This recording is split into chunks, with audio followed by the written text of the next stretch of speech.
This is CBC Here and Now.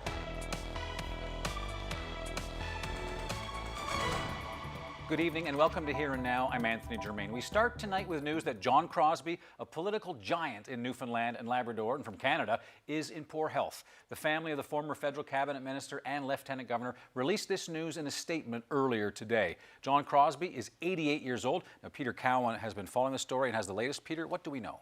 Well, Anthony, we know that statement came out from the family saying that Crosbie is in failing health. He's surrounded by his wife Jane and other family members. His son Chess wrote to say, "We deeply appreciate the outpouring of support we are receiving. It's consoling to know that our father, who dedicated his life to serving our province and country, is beloved throughout Newfoundland and Labrador and across Canada."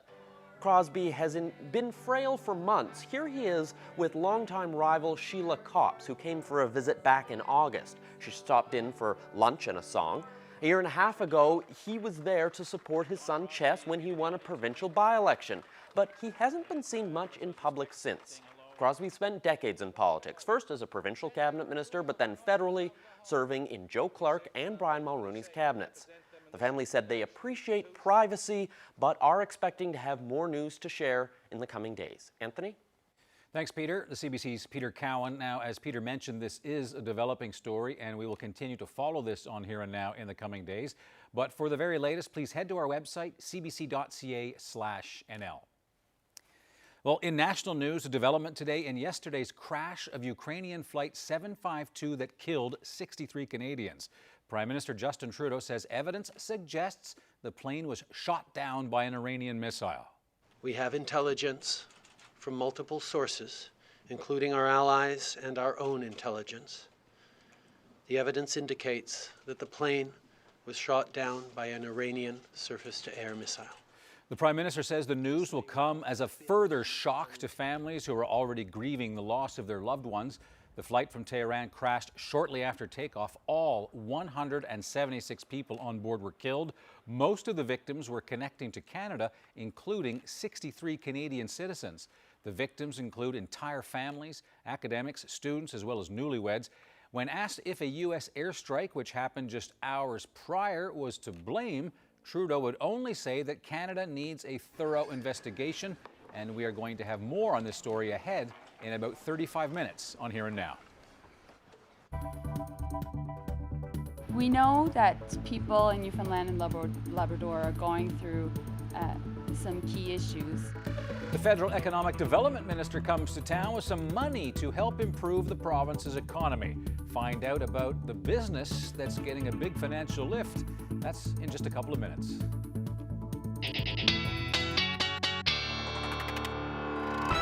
It was a windy day across most of the province. Take a look at some of the numbers. 80 kilometers per hour for Cartwright as you get towards Twillingate, 111. We saw similar numbers through Bonavista, and those winds are still quite strong, but they are starting to diminish as we head through the overnight tonight. We do have some cooler weather on the way as well. Certainly going to see a cool down as we head through the day tomorrow. Those temperatures are going to drop. Quiet for Labrador. That's thanks to a ridge of high pressure that's bringing these cooler temperatures.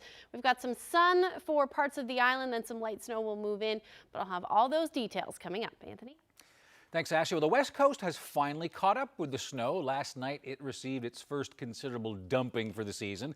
But as Here and Now's Troy Turner discovered, people in Corner Brook are taking it all in stride. It was plowing and blowing and shoveling and plowing some more. Last night, Corner Brook and the West Coast experienced their first major snowfall. For most, it meant a morning of digging out, and for some, that's a welcome sight. I just love shoveling, really, so I'm all about that. Winds that were howling through the city this morning died down by midday. For many in the region, the snow is needed for their favorite pastime. Me personally, I love it. I can't wait. I want about 4 feet more. I want to go on skidoo, and we haven't had snow fit yet till today. City crews were busy throughout the night and into the day getting streets and sidewalks cleared. And according to the mayor, they were well prepared. Our crews are prepared to go pretty much every day of the week and every weekend. So No, it's business as usual. Sometimes it means a few more runs with the plows, a little less sanding and salting maybe, but we're pretty much prepared for everything. As of this afternoon, everything was running like clockwork. Cross fingers, we haven't heard of anything out of the normal, so we'll keep our crews going around the clock here now, and hopefully there won't be any significant issues. Well, the snow continues to fall here in Corner Brook, bringing good news for the snowmobilers and those who like to shovel, of course. But there's also good news on the ski front. Marble Mountain will open for the season at 9 a.m. Friday morning. Troy Turner, CBC News, Corner Brook. Well, if you're trying to escape the snow, there will soon be a cheaper way to get off the island and get to Ontario. Not exactly a sunshine donation. Nonetheless, destination. Swoop Airline is adding a new flight between St. John's and Hamilton, and that's along with other flights across the Atlantic. The CBC's Meg Roberts has more. $79. That's what it will cost for a one-way ticket from St. John's Airport to Hamilton, Ontario. That's about a 1-hour commute to downtown Toronto. Swoop announced today they'll be starting that flight at the end of June, and it will run until the end of October. The low-cost airline is operated by WestJet and operates from secondary airports like Hamilton's to save money. The CEO of Swoop says it's able to keep the prices of their flights down by offering just the basics. In an interview with CBC, he said, "We try and keep our model incredibly simple. What that $79 represents is just the seat and the seat only." That means food and even carry-on baggage will be an additional cost. One aviation expert says it's high time Newfoundland and Labrador gets cheap airfare and says this decision could expand the current market even further. If Swoop is doing a great job, you might get additional services into Atlantic Canada. May not be this summer, but hopefully, keep your fingers crossed. If Maritimers basically, jump on this product and love this product and fly, you'll see a lot more presence of carriers in Eastern Canada than you have in the past. But he says if current airlines decide to make flights as cheap or cheaper than Swoop, there could potentially be a risk of running them out of business. Starting in June, there will be a daily flight from here to Hamilton 7 days a week, and there's potential for that to stay even longer. Swoop says that they're going to use the summer as a test period with hopes to stay year-round. Meg Roberts, CBC News, St. John's. Well, a year after a disturbing death, Conn River is marking Chantel John's memory with a memorial park in her name. The 28-year-old was killed 1 year ago today in what the Mi'kmaq First Nation called a horrible act of violence. John's death in the close-knit community and hit it hard, but the First Nation hopes the park will offer some comfort. Red maple leaves were planted in her honor and for other victims of violence as well. Funding for the project was made available through the Missing and Murdered Indigenous Women and Girls Commemoration Fund. The head of Recreation and Culture says the park was a natural choice considering John's love of nature and animals. Kurt Keeping is accused of first-degree murder in Chantel John's death. Well, a Quebec woman won't be serving any jail time for her role in stealing $30,000 worth of furniture from a St. John's condo. A judge ruled that Sarah Dano was under the thumb of her husband, a convicted pimp by the name of Dominic Delisle. Delisle pleaded guilty to theft in 2018 and was sentenced to 15 months in jail. Dano was found guilty after a trial, but Judge Mark Pike says she has suffered through enough at the hands of her husband. He abused her and forced her into prostitution. She'll serve 12 months of probation in lieu of jail time. Well, a Newfoundland and Labrador recycling company has received a big financial boost. The federal economic development minister was in Conception Bay South to announce a $1 million repayable loan for Newco metal and auto recycling. Here Now's Mark Quinn reports. This is what cars often look like when they arrive at one of Newco's 9 sites around the province. First, they're taken here, where fluids are drained out and reused. Eventually, big metal pieces are chopped up into smaller and smaller pieces that are cleaned and exported to places like India. The last load of steels, which was your old cars and washers or jars, ended up in Egypt to a smelter, right? That's what we sell all over the world. The aluminum, we just sold 10 loads of aluminum last month, and that went to Taiwan. That last shipment was 553,000 pounds of metal. Newco believes it's making a real difference. You could say they're proudly putting a big dent in illegal dumping. As you can look around neighborhoods now, You don't see many garbage and old fridges and washers and dryers. By putting a bounty on it and having all these collection sites, the materials are coming in. Because you don't see half as many car wrecks in rural Newfoundland as you ever did. New lives for old vehicles and scrap metal that might have ended up in the woods. Canada's Federal Economic Development Minister stopped by for a tour today, and she wants to make sure Newco hires more people to recycle even more junk. We've announced $1 million in a repairable loan to make sure that Newco can create 10 new jobs and also continue to really export in global markets. The owners say today's funding will help them take big pieces of metal like this, recycle it, and send it to places like China or Egypt. They also say they're working on a bigger plan, but they're not divulging the details just yet. Mark Quinn, CBC News, Conception Bay South. A new lawsuit in federal court is making some big allegations, and it's seeking some big money. It's accusing Norwegian salmon producers of price fixing. The potential class action is seeking up to $500 million in damages, and it would include anyone in Canada who bought farm salmon and salmon-related products after July 1st of 2015. The defendants are big Norwegian salmon companies, that's including Mowi, which has operations on Newfoundland's south coast. The companies deny any wrongdoing. Mowi says it has not been involved in price fixing and believes that the allegations are unfounded. Nothing has been proven in court, and a judge must give the green light for the lawsuit to proceed as a class action. Well, staying with salmon, a company commissioned report into last fall's massive salmon die-off on the south coast has found that the die-off did not have widespread or devastating impacts. When millions of farm salmon suddenly died on the south coast, locals and environmentalists raised concerns. So Northern Harvest Sea Farms hired a company to monitor the Fortune Bay coastline. An interim report has been completed, and it reveals that salmon fat deposits were found on less than 3% of 50 kilometers of shoreline surveyed. It says much of those deposits have since washed away. The investigation did not find any evidence that birds were affected. DFO says the report is consistent with its surveillance. The company says unusually warm water temperatures killed the fish. Well, now to a good news story to bring you an update on that we brought you earlier in the week. On Tuesday, I stopped by Rainbow Riders on Mount Sile Road in St. John's.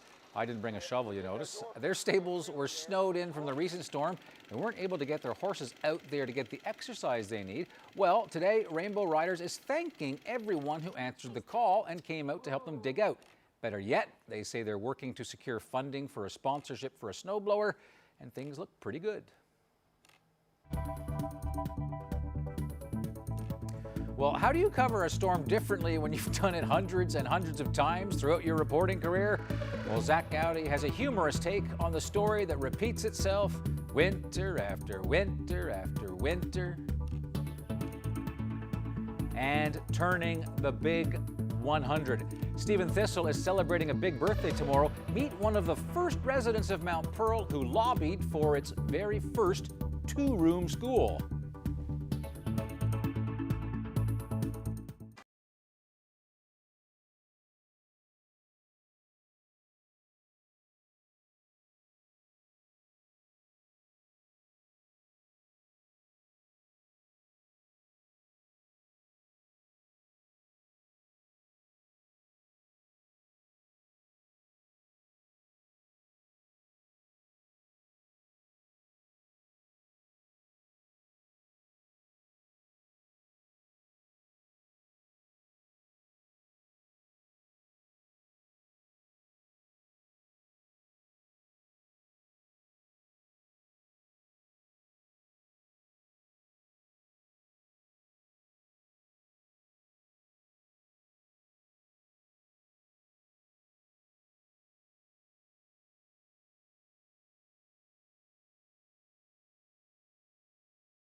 Do I think I could change?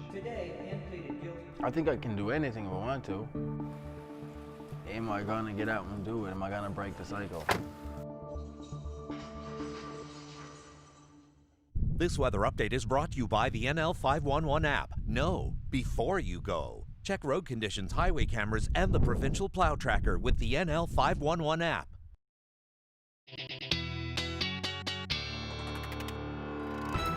All right, well, earlier, before we get to the latest, Troy Turner brought you the situation, what's happening on the West Coast, but let's take a look at Central, see what's happening with people in Gander had to face this morning. Check this out. Yeah, lots of wind, lots of snow made for one of those walks where you kind of had to keep your head down just to protect your face. Yeah, a bit breezy, and after we shot this footage, it actually got worse, so much so that Gander actually pretty much shut down for the day.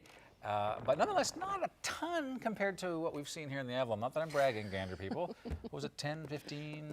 Yeah, airport reported 12 centimeters, I believe, last time I checked. So anyway, 12 or 13 centimeters. But lots of snow across the island. Yeah, it was really the winds that were whipping around, which reduced those visibility. Saw some blizzard conditions at times, and that just meant that the visibility went below 400 meters. But if we take a look at the visibility right now, it's improved dramatically for most areas. Stephenville also saw some pretty nasty weather, or as you saw earlier, but saw some nasty weather earlier. Those conditions have certainly improved, and we're starting to see those warnings drop off. We just have a couple up through the Big Land, extreme cold warning for Lab West, and then that wind warning still in place for Cartwright, and do anticipate that that will end as we head through the night tonight. Here's a look at that area of low pressure. Large area has moved off. Now you can see the edge of that cloud cover just moving through the west, and you can see some streamers developing over the water there, and that's because some colder air is moving in and filtering down. And that's why we're actually going to see some more snow develop, or at least some onshore flurries or light snow develop along the west coast, thanks to some of that cooler air, that onshore flow. And that's where the majority of the action will be as we head through the overnight tonight. Gonna potentially see some for the northeast coast as well, just as that low starts to edge out, and gonna pull that cloud cover right along with it. Overall, though, we're looking at a pretty quiet evening thanks to a ridge of high pressure that's dominating. But again, some colder air. Take a look at some of these numbers overnight tonight. Minus 33 for Lab City. Some winds are going to continue as well. For you, you're sitting in the 20 to 30 kilometer per hour range, but those temperatures are dropping down to the minus teens, and with those winds already we're seeing wind chills in the minus teens across the island. Minus 33 for Happy Valley, Goose Bay, at least that's what it's feeling like, and Lab City at minus 42 with those wind chill values. And as we head through the overnight tonight, as those temperatures continue to drop, you can see by tomorrow morning wind chill values in the minus 20s for the island. So if you are planning on heading out, definitely bundle up, because these wind chill values, you could see exposed skin freezing anywhere from 10 to 30 minutes. So as we head through the day tomorrow, pretty quiet as that ridge of high pressure moves through. We will start to see some increasing cloud, though, certainly for Lab City or parts of Lab West. And then we'll see some increasing cloud for the island as well. And that's going to bring some light snow right along with it. That'll move across the island, heading towards the evening hours for the majority. And then some clearing skies will happen in behind that as we head into the morning hours. So overall tomorrow, you'll notice significantly cooler temperatures. And again, these temperatures will see some wind chills as well, thanks to some stronger winds. They're going to continue through the day tomorrow, anywhere from 40 to about 60 kilometers per hour. You'll see a wind shift along the west coast from westerlies to southwesterlies, but overall your temperature sitting in the minus single digits. Now, as we head through the day and into the evening hours, those temperatures are actually going to climb, and that's ahead of our next system, which I will have more details up coming up in a little bit. But here's where you're going to sit Friday afternoon for Labrador, minus 16 for Lab City, generally looking at those minus teens with that chance of flurries, but plenty of sunshine on tap as well, up through Nain, minus 21 with those winds out of the west, 30 to 50 kilometers per hour. So like I said, Anthony, I'll talk about the next system through the weekend when I come back. All right, thanks, Ashley. Now, when we do get those systems and the snow starts falling, Here and Now, of course, sends reporters out to do the story. But we're not completely snowblind to the fact that many of these stories are, well, they're pretty similar. Well, they're not pretty similar, they're all similar.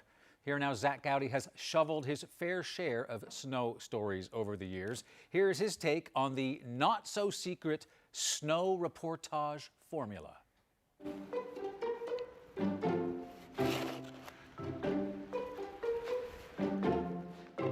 We get a lot of snow around here, so in the news, we do a lot of snow stories. What's it like out there now, Zach?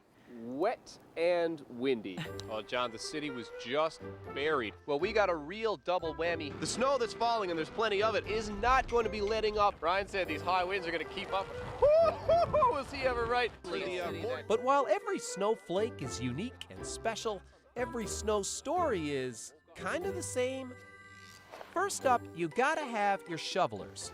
Bit of exercise, a change from a walk in the morning. It's getting a bit heavy now. Because you want to have something too much, you know, for the heart attack or something. Next, you'll probably see some people walking, looking really miserable. Hopefully somebody wipes out. There you go. Then we'll probably throw in a clip of a snowplow driver. As you clean it away, it blows back in, right? So you can't really get ahead of it. And you can always wrap it up with some cute kids. I was like, I was shoveling driveways and I made $80. I just like to play outside. That's pretty much it. But sometimes cute won't cut it. So then we start scraping the barrel and break out the props. My wind meter is showing a wind speed of 22.5 kilometers an hour. Wind meter is a good one, but you can't do that every time. So then we get a little desperate and grab, like, maybe the bathroom scale? All right, now, hang on, now she's 21. Or maybe the measuring tape. But I don't know, it's almost 4 feet on this side. And every once in a while, we actually come up with something original. Everybody loves ice skating, but no one wants to do it on the sidewalk. But for the most part, if you've seen one snow story, you've seen them all. But hey, it's gonna snow again, and I'm gonna do this story again, and again. And when you live in a place where snow dominates your life 6 months of the year, that's kind of the way it is. Like this guy said. No use getting upset. You got to learn to love it. Live in St. John's. I'm Zach out here now. Oh, Zach, there was one point there where it was so cold you could see Zach actually had no whiskers. They're actually blown off of his face. We have a term for that in terms of journalism, sort of an inside term. I won't say it, but I'll put it on social media. I'll leave it at that. A simple walk in the woods can do wonders for your health. I'm Megan McCabe, and I have a story on self-care up next.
Welcome back. Well, this time of year, businesses barrage us with ways to try to improve our lives, and the term self-care has been worked into many marketing campaigns. But as Here and Now's Megan McCabe finds, you don't need to shell out big bucks to be healthy.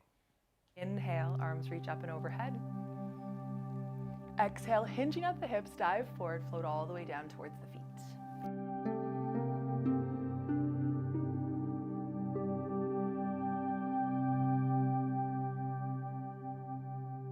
Look how much I'm caring for myself. Taking this yoga class, being a boss at calming my body and mind, really winning self-care here.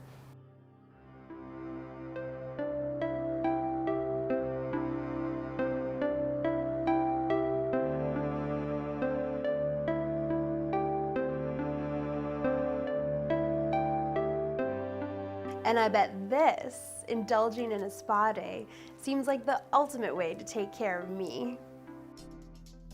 But even this less glamorous scene counts as self-care. Eating well and cleaning your house, it all helps. Because there's underlying anxiety in that pile of clothes on the floor. And the sooner you deal with it, the better you feel. Self-care is fundamental to our well-being. Self-care is looking after our physical health, our emotional health, and our psychological well-being. Because there's only so much we can keep burning the candle at both ends before we need a bit of a break. Hubbard says if you're not taking care of yourself, it can lead to sleep deprivation, sadness, and irritability. What? Really, mindfulness is taking the moment to just appreciate all of your senses and the space that you're in. So that literally could be just while you're sitting waiting for something, becoming mindful. Again, all your senses. What am I hearing? What am I seeing? What am I smelling? What am I tasting? What am I touching? And it helps to ground us. Sure, workouts, vacations, quality time with loved ones, those all work, but it doesn't have to cost any money. Just a little time and focus. Physical activity is vital. It helps with things like your serotonin levels, which help make you feel better. It helps with your endorphins. It helps with your adrenaline. And it doesn't have to be an hour of hard workout at the gym. Again, it can literally be going outside for 10 or 15 minutes, getting some fresh air.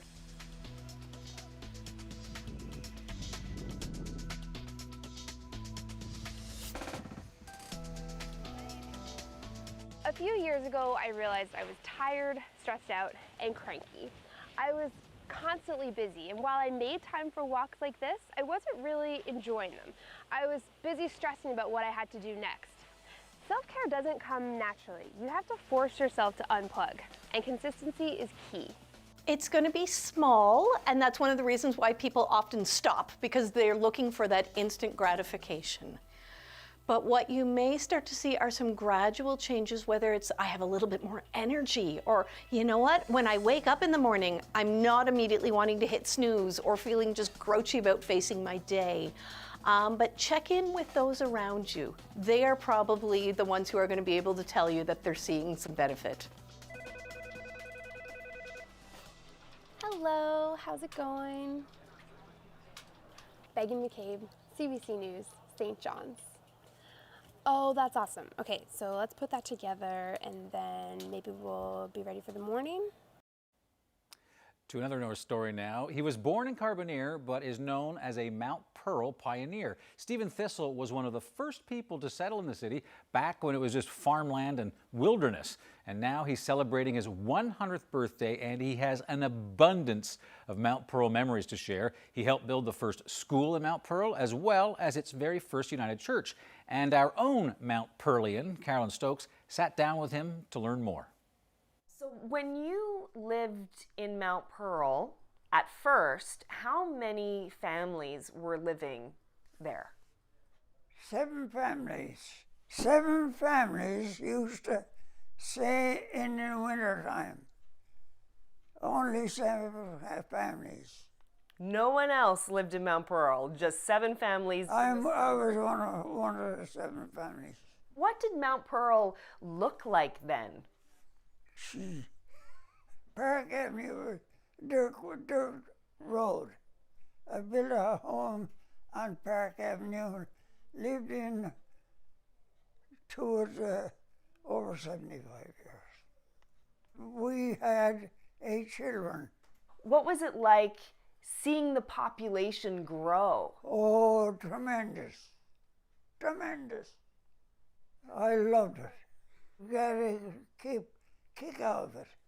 Why did you get a kick out of it?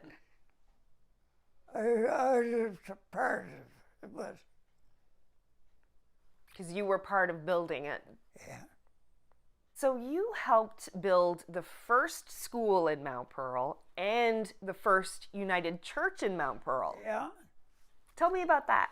I joined the school board in Mount Pearl, and we negotiated for a 2-room school here. I was one of the rooms that were negotiated. After that school, somebody mentioned we want a church in here, so I got on the church board. And why was one of the people negotiated for a church. I love Mount Pearl. And I put a hand in everything going on there. I'm proud that one of the ones that made Mount Pearl a city. You were a pioneer. Yeah, pioneer. Yeah. And today, 25,000 people live in Mount Pearl. Yeah. And you've watched it grow all this time. I was part of it. I had my neck in everything. Right up to your neck. Yeah. To see it grow into a city. I was tip of it for that. A tip of the hat. Yeah, guarantee you. I was one of the persons that put Mount Pearl on the map. I'm proud of that. They've done so much for Mount Pearl. They see fit to name a park after me. They named a park after you? Yeah, on Park Avenue. What did you think about that? I thought a lot about that. I just thought that was wonderful. Well, Mr. Thistle, a tip of the hat to you and all that you have done for Mount Pearl. Boy, you will never know all of it I've done for Mount Pearl. I bet you have 100 years worth of stories. Guarantee you. I love Mount Pearl. And they're going to stay there until I dies. I don't know when that will be. That's it. Well, happy 100th birthday to you, Mr. Thistle. Thank you very, very much.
It's not like in prison everyone's sitting around talking about how they want to be rehabilitated. It's more a talk of like what crimes they're gonna do when they get out. Unless you want to actually change yourself, it doesn't make a difference.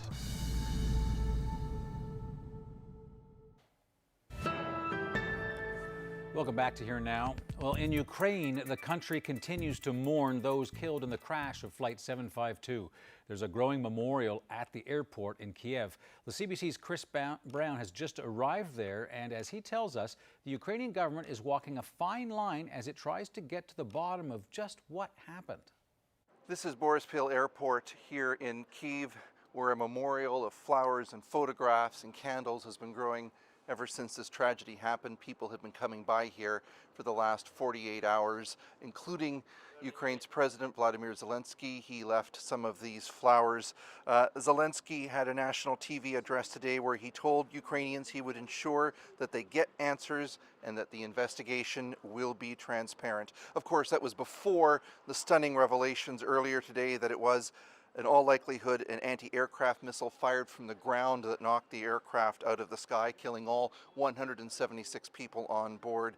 Zelensky spoke to Canadian Prime Minister Justin Trudeau and afterwards made a social media post expressing his condolences for all of the Canadians lost, but notably he did not make any mention of the missile allegations because they in fact put Zelensky in a very difficult position with Iran. Right now there are 45 members of the Ukrainian government in Iran taking part in that investigation, and Zelensky has promised Ukrainians that he will make it as transparent as possible, including getting the results of those black boxes showing the final moments of the aircraft. So clearly he's trying to walk a delicate line, not angering the Iranians too much.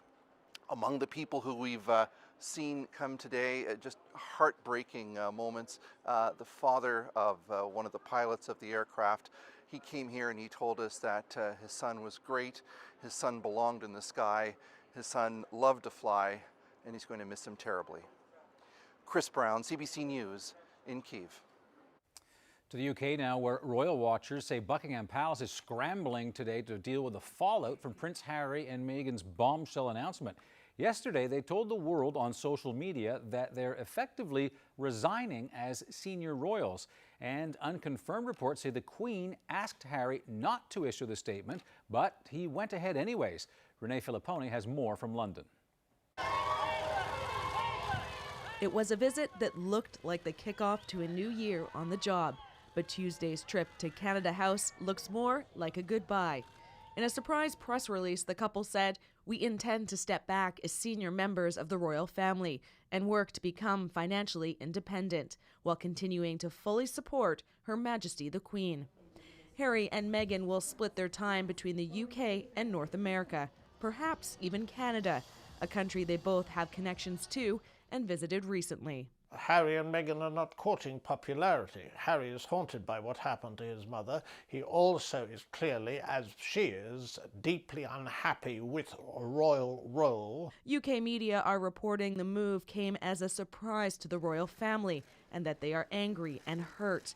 Buckingham Palace is calling the decision complicated and that it will take time to work it through. I see them now, to some extent, as setting up a kind of rival royal court or institution away from things, which frankly never really works because, you know, as I say, the main job of the royal family is to support the monarch, whoever that happens to be. It's been a tough year for the couple, who have felt attacked by the media and are fighting back in lawsuits. During an interview on a trip to Africa, Meghan opened up about how difficult things have been. Reaction to their decision on the streets of London is mixed. The kind of scrutiny and kind of the way that the media was portraying Meghan Markle, I can see why they would feel the need to step back. I just hope they can fund themselves for their new ventures in life rather than from the public purse. And it seems some are more than ready to show the Sussexes the door. Their wax figures are already gone from the royal family display at Madame Tussauds. Renee Filipponi, CBC News, London. Well, many people, including some here in Canada, don't blame the couple for wanting change. Know the pressure of being in a royal family, right? It's sometimes really difficult. And Meghan, especially, she was an actress and she was having a career here. I think they wanted to go back to being independent and being private. I respect the fact that they're trying to make their own way in the world. They're a young couple. They're trying to do things differently. They're making out her to be some horrible person that's like putting pressure on him. I don't think so. Now, there is speculation that Harry and Meghan may keep a home in Canada. Meghan lived in Toronto for 7 years while working as an actress, and Harry often visited her there, including during the 2017 Invictus Games. The couple also just had a holiday on Vancouver Island, but there are concerns that if the couple does spend time here, Canadian taxpayers are going to have to pick up some of the security costs. First instinct was, like, what company that sells clothes to kids would do this? The Oshkosh brand is in hot water. We'll have that story next.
The weather update is brought to you by Belltone, your partner in better hearing.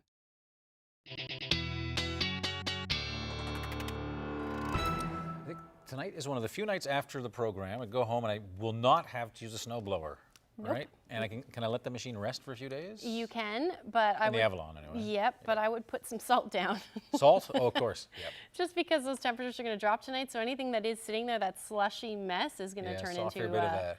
Yeah, it's going to turn frozen. into rock solid ice. Yeah, but we are looking at temperatures actually increasing as we head towards Saturday. So let's take a look at what's on tap weather-wise.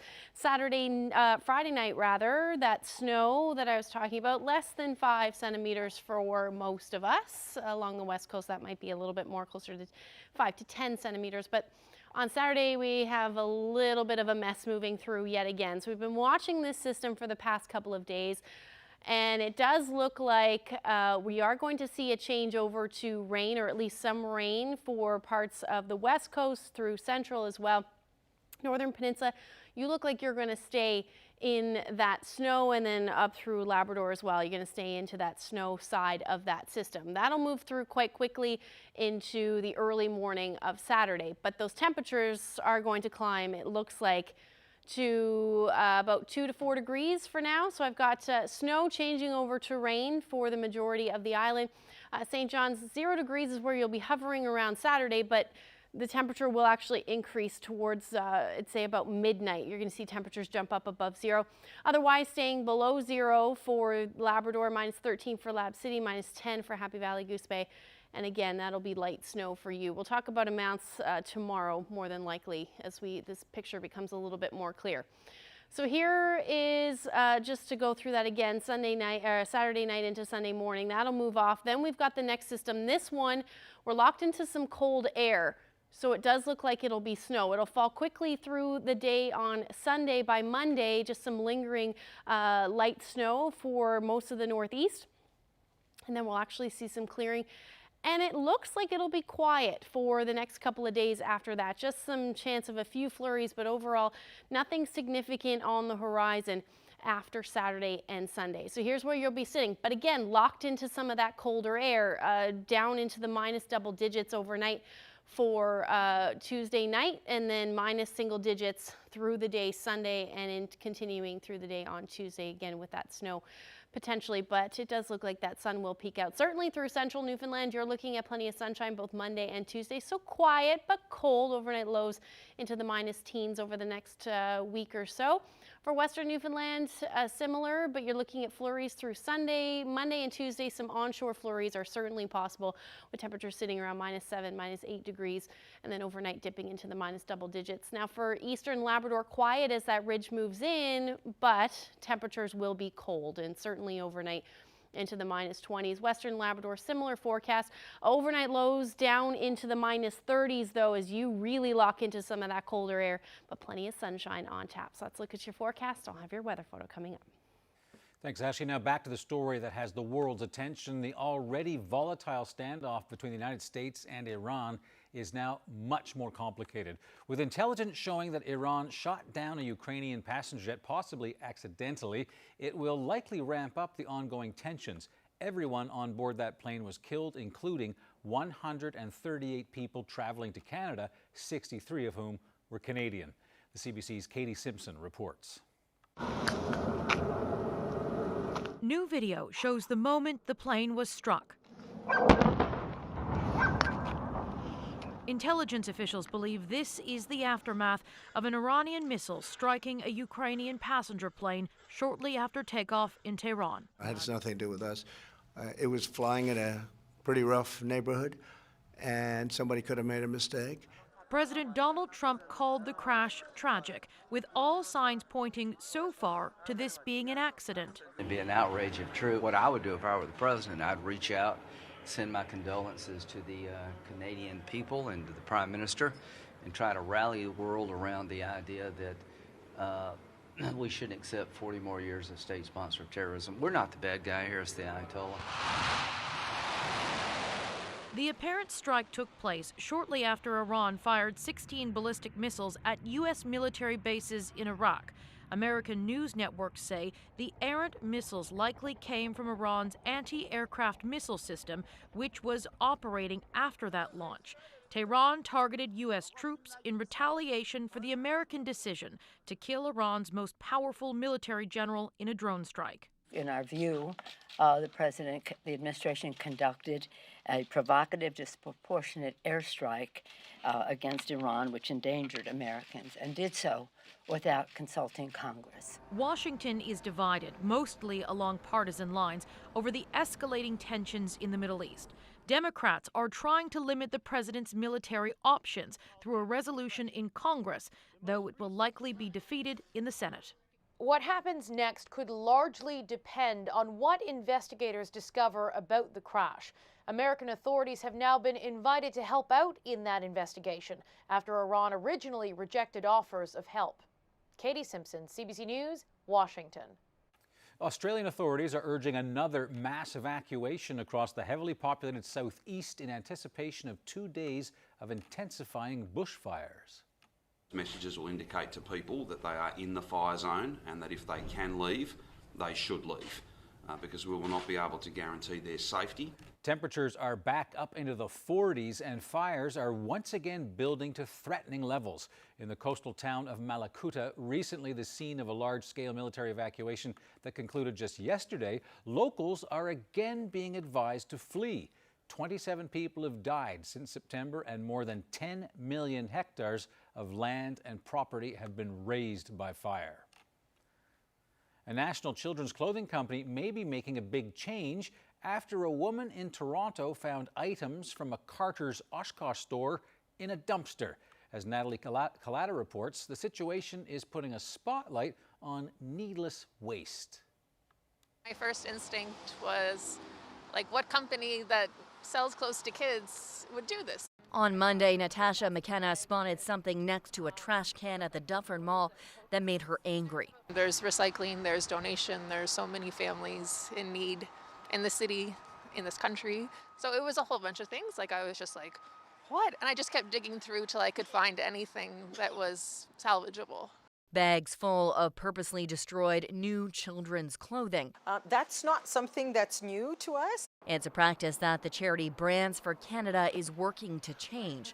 The charity picks up overstock or returned items from more than 200 international retailers, takes off any labels, and redistributes the items to those in need, including many children. So we get called all the time by teachers. Children are coming to school without hats and mitts, without boots, without proper coats. So we need to take care of the children. In Canada, 1 in 7 families are living below the poverty line. And specifically in Toronto, in our city, 1 in 4 children are living below the poverty line.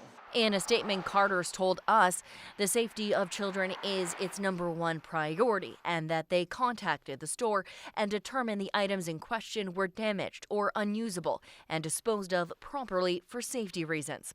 Brands for Canada received a call from Carter's Oshkosh and was told the company is looking to work with the charity to immediately donate all overflow and return merchandise from stores not just in Toronto, but across the country. Natalie Collada, CBC News, Toronto. Well, this is Sydney and Sully. They are very much enjoying the snow. I'll tell you where this is too when we come back.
winding things down this evening. We mentioned earlier that a federal cabinet minister is in town. Mélanie Joly used to be responsible for the CBC, but there was a shift.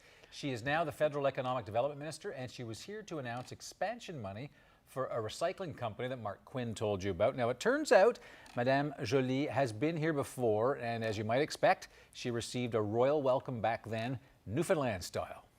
Time I was here, I was in this beautiful Gander iconic airport lounge, and there was that very nice convention about tourism, and they screeched me in.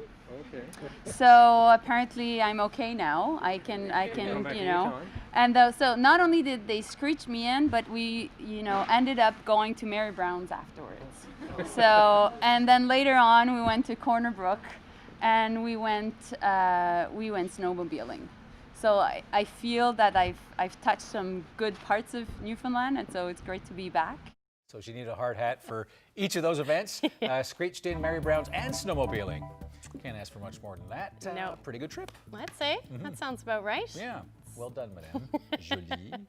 To the Well, picture. yeah, here's someone else who was enjoying what snow we have. This was actually taken just before New Year's, but what a great shot that is, hey? Looking nice, fun, beautiful, fluffy snow conditions. Yeah, and it was taken in Gander. There you go. Thank you so much for sending that in, Jill. And if you have any weather photos that you'd like to share with us, send them to nlphotos@cbc.ca. Well, that's it for us for this Thursday. We'll see who's celebrating birthdays, anniversaries tomorrow. Friday already. Friday There we go. already. All right. First week back. We'll see you then. Good night.